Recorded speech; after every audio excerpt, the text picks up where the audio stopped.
Hi,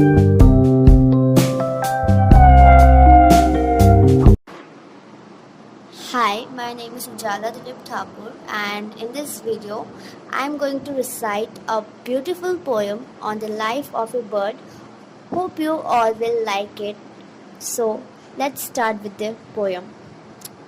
Sound of dawn as it rings, bird come out flapping wings. They leave their wonderful home, fly in the sky and they roam. For whole day they look for food. When they are tired, sit on wood. They know always their landmark. Get back home before it's dark. Sleep with their family in the nest so that they get proper rest. They love freedom at all cost. They lose all if that is lost.